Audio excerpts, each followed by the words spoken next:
Hello friends, welcome to my channel. स्वागत करती हूँ आप सभी का।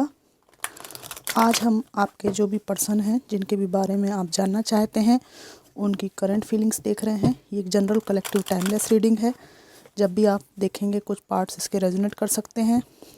प्लीज़ जो रेजोनेट करे वो लीजिए, क्योंकि हर बात हर किसी के लिए नहीं है। हज़ारों लोग इस रीडिंग को देख रहे हैं, तो जो रेजोनेट करे उसको लीजिए, बाकी दूसरे व्यूअर्स के लिए आप छोड़ सकते हैं। Current feelings of your person. चले जा रहे हैं आप अकेले, आत्मविश्वास के साथ। इनको लगता है कि आपको अब पीछे देखने की आदत नहीं रही, इनको आप याद भी नहीं करना चाहते। आपका फोकस अपने करियर, मनी, फाइनेंस पर है। जीवन में जो और भी अच्छा हो सकता है उसकी तरफ आगे बढ़ रहे हैं, पुरानी चीज़ों को छोड़ते हुए। और कोई फिक्र नहीं है आपको कि ये आपके बारे में क्या सोचते हैं अब, और किस तरह से इन्होंने आपको पीछे छोड़ा था, क्योंकि अब आपको दूसरों को पीछे छोड़ के आगे बढ़ना आ गया है। इनकी करंट फीलिंग में इनको ये भी लगता है कि अब अपनी लाइफ को बेहतरीन तरीके से एंजॉय कर रहे हैं, अपने दोस्तों के साथ हैं। और यहाँ पर आपके लिए मैजिशियन वाला कार्ड आया। इनको लगता है कि आप एक ऐसे व्यक्ति हैं जिसको किसी की नीड नहीं है, किसी की ज़रूरत नहीं है, और आप अपने भरोसे पर और अपनी जो एबिलिटीज़ हैं और आपके जो एंसेस्टर्स हैं, जो आपके अंदर अच्छे गुण हैं, उनकी वजह से आपके पास जो कुछ भी है उससे ही आप अपना साम्राज्य खड़ा कर रहे हैं। और यहाँ पर आपके लिए ये कार्ड भी आया है, स्ट्रेंथ का कार्ड है। बहुत अच्छी एनर्जी है, शेर या शेरनी जैसी एनर्जी है आपकी, और आपसे इनको निश्चित रूप से डर भी लगता है। आपकी बदलते हुए रूप को देखकर ये व्यक्ति लटक गया है, हैंग्ड हो गया है। स्टार की एनर्जी है आपकी। मैंने कहा ना, सर्वसमर्थ, डिवाइनली कनेक्टेड, अपने पे पूर्ण विश्वास है आपको। और जजमेंट, इनको लगता है कि अब जो है न्याय आपके पक्ष में है। अगर आपके बीच में कोई लीगल सिचुएशन भी है तो आपका पलड़ा इस टाइम पे भारी है। बॉटम ऑफ द डेक है क्वीन ऑफ पेंटिकल्स। आप में से जो लोग फाइनेंशियली अच्छा कर रहे हैं, तो इस बात की खबर भी इस व्यक्ति को लग चुकी है। और अगर आप फाइनेंस में बहुत ज़्यादा अच्छे नहीं भी हैं, स्थिति अच्छी नहीं भी है, तो भी आपकी एनर्जी इस तरह की है कि आपके पास जो कुछ भी है ना, वो बहुत सफिशिएंट है आपके लिए। और ये आपका खुद का क्रिएट किया हुआ है, किसी के मोहताज आप नहीं हैं, ठीक है। और यहाँ पर इनकी फीलिंग में मुझे ये भी दिख रहा है कि इनका एक इल्यूजन था कि इनको एक विशेष तरीके से ही आप ट्रीट करें, और एक इमेज थी इनके मन में कि जैसे कि बहुत रिस्पेक्टफुल वे में इनको ट्रीट किया जाए, या एक ओहदे पे ही अपने आप को समझते थे कि अगर आप फीमेल हैं तो भी, और अगर आप मेल हैं तो भी, मतलब इनको एक स्पेशल तरीके से ट्रीट करना चाहिए आपको, भले उसके बदले आपके जीवन पर कुछ भी बीत रही हो। पर इनको बराबर रिस्पेक्ट चाहिए। इनकी कितनी भी गलतियों के बावजूद भी आप हमेशा इनके लिए अवेलेबल रहें, हमेशा इनको रिस्पेक्ट करें, इस तरह की फीलिंग्स थी। तो यहाँ ये दिखाई दे रहा है करंट फीलिंग में कि ये हैंग्ड हुए इसलिए पड़े हैं कि वो मान सम्मान और वो इज्जत आप इनको नहीं दे रहे हैं। तो ये इल्यूजन टूटने से इस व्यक्ति को भारी झटका लगा है। आपको अब कोई रुचि नहीं है इनके मान सम्मान में, है ना। ये क्या सोचते हैं इसमें। आपका फोकस जो है जीवन में और भी आयाम है जीवन के, शिक्षा, अपना घर परिवार, अपनी फाइनेंशियल ग्रोथ, ठीक है, कोई डिग्री ग्रहण करना, मित्रता, बाहर घूमना फिरना, जो और भी एस्पेक्ट्स होते हैं ना लाइफ के, उनकी तरफ आपका फोकस है। और ये बात जो है इस व्यक्ति को बहुत ज़्यादा हिला कर रख चुकी है कि मतलब आप ना इनको किसी भी तरह से मतलब रिस्पेक्टफुल में वे में ट्रीट करना तो बहुत दूर की बात है, आप इनसे डील ही नहीं करना चाहते, ठीक है, नहीं करना चाहते ना डील। ये देखिए आ गया कार्ड।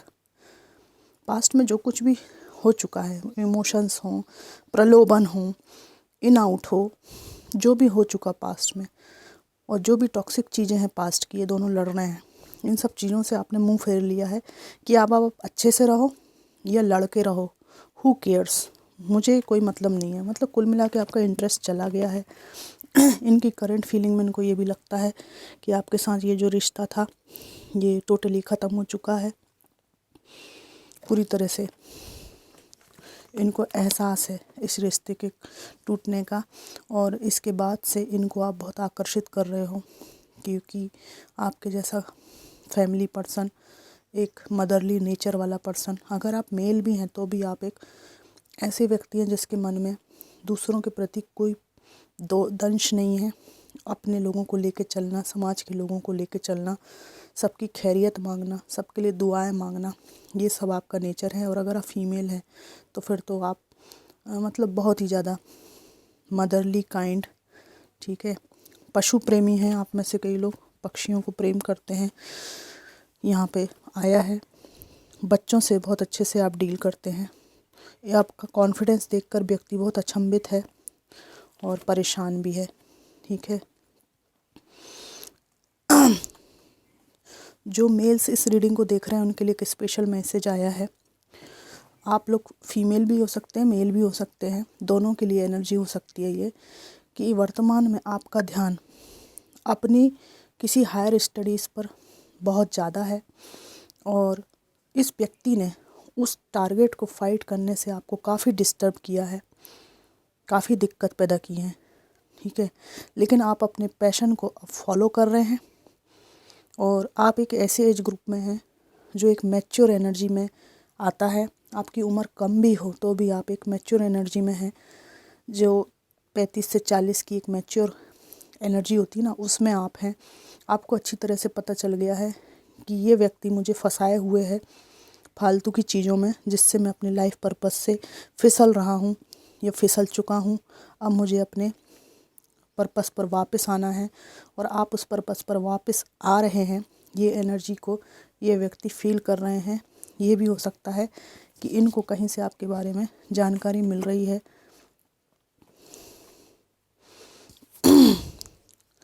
यहाँ पर इनको ये भी लगता है कि पहले आपका जो इनोसेंस था वो अब मैच्योरिटी में बदल चुका है। आप किंग ऑफ सोर्ड्स की एनर्जी आई है, आपको बात करना आ गया है, डील करना आ गया है, और इनको लगता है कि जो आप एक इनोसेंट आपकी एनर्जी थी, जिसमें आप वाद विवाद करना नहीं जानते थे, चीज़ों का जवाब देना नहीं जानते थे, केवल आपको ये लड़ाई झगड़े में फंसा के एक रिएक्शन आपका लेने में इनको मज़ा आता था। वहीं अब आप अपनी बात बहुत कटीले अंदाज में बोलते हैं कि जो है ना, दिलो दिमाग में आर पार छेद हो जाता है। लेकिन वो कटीला अंदाज एक बहुत ही ज़्यादा लॉजिकल वे में है आपका, लॉजिक के साथ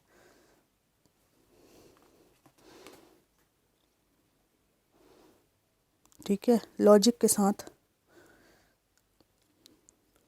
काट कर रख देते हो आप दूसरे की बात को, ठीक है। तो ये बहुत ही ज़्यादा आपका एक स्ट्रॉन्ग ऑरा है, स्ट्रॉन्ग पर्सनालिटी है, और इस बात से इस व्यक्ति को बहुत ही ज़्यादा धक्का लगा है कि आप में इतना अंतर, इतना परिवर्तन कैसे, ये बात यहाँ पर है। तो बहुत अंदर ही अंदर एक व्यक्ति थोड़ा शर्मिंदा भी मुझे लगता है, थोड़ा डरा हुआ भी लगता है, और थोड़ा सा ये बात भी है कि थोड़ा सा इनको इंसल्टिंग भी लग रहा है कि मेरे इल्यूज़न, मतलब मैं कहाँ अपने आप को 30 मार खां समझ रही हूँ, या समझ रहा था कि मुझे देवी या देवता की तरह ट्रीट किया जाएगा। पर यार ये तो ट्रीट करना तो दूर, मेरी शक्ल भी देखना पसंद नहीं कर रही है या पसंद नहीं कर रहा है। इस तरह की बात यहाँ पर है। कुछ मैसेजेस निकालूंगी ताकि क्लैरिटी आ सके। आई नीड टू चेंज, नहीं, I need courage to face my feelings, ठीक है। अपनी भावनाओं से भाग रहे हैं ये। I did not forgive you, मैं तुम्हें माफ़ नहीं करूँगा। तो आप ही जानते हैं कि आपने इनको पीछे छोड़ के लाइफ में मूव ऑन किया हो, कहीं मैरिज कर ली हो, ठीक है, आपने ही कुछ कमिटमेंट तोड़ लिया हो इनके कारण। तो इस चीज़ के लिए ये खिसिया रहे हैं, ठीक है, कि मैं तुम्हें माफ़ नहीं करूँगा। I miss talking to you, है ना। जब माफ़ नहीं कर सकते तो काहे के लिए मिस कर रहे हैं बात करना। Please give me a chance. देख लीजिए, अब आ रही ना असलियत सामने। फिर आया है, दिल छोड़कर कुछ और मांगा करो हमसे, ये तोहफ़ा देने लायक नहीं हूँ मैं अब। कह रहे हैं कि शर्मिंदगी है इनको। I don't want to hide this love. ये अपनी फीलिंग्स को नहीं छुपा पा रहे हैं। यहाँ ऐसी वाइब्रेशंस भी हैं कि आपको छोड़ के निकल लिए थे कुछ बहाना बना के, ठीक है, पर इनको प्रेम है, इस बात को एक्सेप्ट कर रहे हैं। I want to let you in but I am scared now. ये आपको जीवन में लेना चाहते हैं पर ये डर रहे हैं, कोई भारी गलती इनसे हुई है। आई hide who I really am from you. अपनी असलियत को मैंने तुमसे छुपाया और इसलिए आज मेरी हिम्मत नहीं होती कि मैं तुम्हारे पास आके कुछ भी कन्फेस कर सकूं, कुछ भी दिल की बात कह सकूं। फीलिंग्स ज़रूर है पर इनने बहुत बड़ी कोई गलती कर दी है, ऐसी बात है। तो ये थी इनकी करंट फीलिंग्स। और ये रीडिंग आपको कितनी अच्छी लगी मुझे ज़रूर बताइएगा। Thanks for watching.